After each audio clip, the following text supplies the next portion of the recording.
Sejam bem-vindos ao Atendimento Inteligente.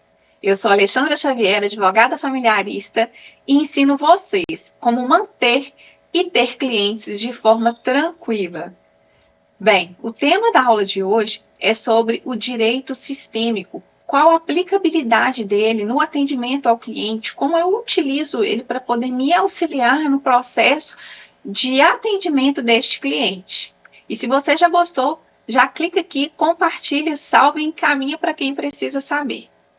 Bem, iremos falar sobre a constelação familiar, porque o direito sistêmico nada mais é do que uma ramificação aí da constelação familiar.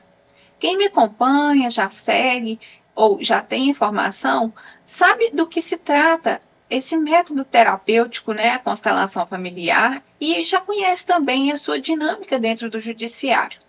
Mas, e no escritório de advocacia? Como utilizar o direito sistêmico, né? Como que funciona o direito sistêmico aí no escritório de advocacia? Para eu poder explicar para vocês, eu preciso de contar uma situação. Então, a cliente esteve no escritório e ela queria ali fazer um divórcio consensual, mas que se precisasse, ela iria fazer ele de forma litigiosa. Quando ela chegou com essa abordagem, eu já consegui identificar que ela era uma pessoa que já estava ali irritada. Ela já estava nervosa com o simples fato do divórcio acontecer. Né? E aí ela falou assim, olha, o meu ex-marido, a gente não chegou a casar, a gente estava em união estável, e então nem precisa falar disso, porque o que ele tem é dele, o que eu tenho é meu. E ela, assim, o tempo todo muito emocionada, carregada de muito ressentimento na fala dele. Isso é perceptível pela entonação de voz que ela utiliza, né, pelos gestos que ela faz, e aquilo ali foi se tornando cada vez mais perceptível, aquela irritabilidade com o tema, com o assunto. E aí você começa a enxergar que atrás daquele sentimento do divórcio tem algo que vai além do divórcio, né? E quando você consegue enxergar o que aquela cliente deseja e resolver aquele problema que está ali além do divórcio, você resolveu algo que ela não esperava que fosse resolvido ali naquele momento. Né? E aí ela, muito nervosa com aquela situação, não aconteceu nada e tudo, era apenas, ela queria se divorciar por uma situação de financeira, situação econômica, né? Que ela disse que estava desproporcional. Ela falava também a respeito das questões comportamentais, enfim. Na verdade, não tinha um motivo para ela poder se divorciar, mas ela estava buscando um motivo para se divorciar. E, ao mesmo tempo, ela falava assim, que a última coisa que ela queria era se divorciar, porque ela já tinha se divorciado uma vez. Ela não esperava e ela engravidou do segundo filho, que era né, desse novo relacionamento, e que ela já iria divorciar novamente. Que a última coisa que ela queria era se divorciar. Mas ela já estava se divorciando pela segunda vez. E a cada hora que ela me trazia uma informação, eu ficava mais atenta ao que ela precisava me trazer ali, o que ela estava me trazendo. Poxa, mas se ela não queria se divorciar, a primeira vez era uma situação justificável, não tinha condição de ser, mas essa segunda vez ela não tinha uma motivação. E ao mesmo tempo, que ela falava que ela não queria, ela estava irritadíssima e ela queria cada vez mais se divorciar. E aí eu fui começar a conversar com ela. Quais foram as perguntas que eu fiz que identifiquei isso? Olha, você tem certeza que você quer se divorciar? Não há possibilidade? Né? Você me dá licença para eu entrar um pouco mais dentro da sua intimidade? Né? Existe possibilidade de reconciliar. E aí ela me falava do relacionamento da mãe e do pai dela. Então, todas as vezes que eu perguntava sobre ela me dava a resposta do pai e da mãe. Não, meu pai já divorciou da minha mãe. E eu não queria ser divorciada. E já é a segunda vez que acontece isso. Então, quando você pergunta para a pessoa um motivo da situação dela de fato ali, e ela remete aquilo a alguém que é estranho àquela demanda, você pode ter certeza que aquele ali não é o objeto do que aquela pessoa foi ali para resolver. Porque quando eu perguntava para ela se estava de acordo em relação à guarda dos filhos, se ele estava de acordo com a pensão alimentícia, se ele estava de acordo com o divórcio, em momento nenhum ela trazia informação que o ex-companheiro era divergente a qualquer imposição dela, porque ela, o tempo todo, ela impunha o que iria ser feito. E ele estava de forma inerte ali, ele não opinava, né? Em um momento que eu entrei em contato com ele, claro que esse atendimento foi feito, gente, de forma separada, né? Mas ele era uma pessoa que não tá tudo certo, né? Ela é ótima mãe, não tem problema nenhum, é mesmo uma questão que ela não entende muito bem da minha questão profissional, né? A condição financeira minha é essa daqui, e o que eu posso suportar é isso aqui. Inclusive, eu vou oferecer além, né, do que ela falou que poderia ser, do que era para ser ofertado e tal. E eu vi que o problema dela não era, gente, o divórcio, não era o problema no relacionamento. Ela estava presa a uma situação do passado, uma situação que era da mãe dela, do pai dela. E como que eu trabalho isso com a minha cliente? Naquele momento, ela estava tão irritada, né, com os ânimos tão aflorados, que ela estava fechada a receber qualquer tipo de informação e qualquer tipo de orientação que eu pudesse inserir ali naquele contexto. Porque se eu tentasse inserir aquela informação ali, ele ia pensar que eu estava querendo fazer algum trabalho espiritual, algum trabalho de psicólogo, e não era isso.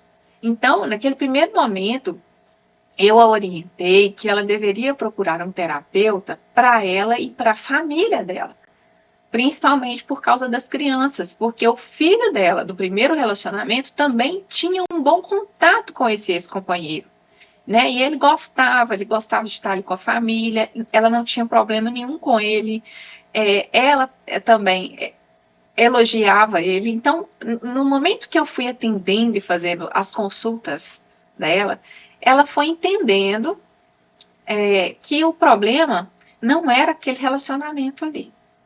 O problema era um relacionamento que não deu certo da mãe dela com o pai dela. E ela estava carregando isso para a vida dela. Ela já tinha reproduzido de forma inconsciente, né, no primeiro relacionamento. E no segundo casamento, ela já tinha um pouco mais de consciência dessa reprodução de comportamento. Tanto que era isso que ela me afirmava na hora de fazer o divórcio. Mas ela queria porque queria divorciar. Nesse caso, nessa situação, ela se tornou uma pessoa tranquila, ela se tornou uma pessoa passível, ela entendeu o contexto da situação, mas ela achou por bem seguir com o divórcio. Mas o que é interessante nisso aqui, né? O relacionamento dela com esse companheiro, ela realmente entendeu que aquele relacionamento não era um relacionamento que seria um relacionamento duradouro, porque foi um relacionamento que ela contraiu apenas para não ser uma mulher divorciada. Então ela fez esse novo casamento porque ela queria ser casada, ela não queria ser divorciada. E aí ela, apesar da pessoa ser, né, um pai maravilhoso, um homem muito exemplar e tudo, não tinha nada a ver com a realidade dela. E nem ela tinha nada a ver com a realidade dele. Estava tudo bem. Eles não eram pessoas que seguiriam juntos, independente de qualquer tipo de esclarecimento, de força de vontade. Eles não queriam seguir juntos, né? E ela se tornou uma pessoa mais compreensiva, né? Eu falo passiva no sentido de compreender a situação de forma mais tranquila, de forma mais passiva, e não estar tão irritada com a situação do divórcio, né? Porque uma coisa ali tinha certeza que seria e que iria acontecer, que era o divórcio. Mas o que que eu poderia entregar ali com a constelação familiar, além de simplesmente um divórcio, de fazer esse divórcio dela, né? É entregar para ela que o problema dela ali não é algo definitivo, né? Que o divórcio é uma oportunidade dela recomeçar, dela reconstruir e enxergar isso tudo que aconteceu. Então, algumas palavras ditas a ela fez com que ela refletisse em relação à forma com que ela se via na relação ali de ser uma mãe divorciada, de ser uma mulher divorciada. Ela entendeu que ela estava olhando para os pais dela e ela não estava olhando para os relacionamentos que ela contraía e que isso iria interromper e ela iria reproduzir o ciclo de todo relacionamento frustrado que os pais dela tiveram no passado. Às vezes as pessoas tendem a assumir esse tipo de comportamento de forma a honrar, né? De forma assim, a declarar o amor. E isso tudo é de forma inconsciente. Porque às vezes a pessoa fala assim, olha, eu sei, mas eu não casei com a intenção de separar. Ninguém casa com a intenção de separar, né? Só que isso acontece e é involuntário, é inconsciente. E o que você pode entregar aí para o seu cliente como advogado? Se você tem esse conhecimento e você tem essa percepção, você vai saber conduzir de forma mais tranquila, de forma mais leve, aquele divórcio.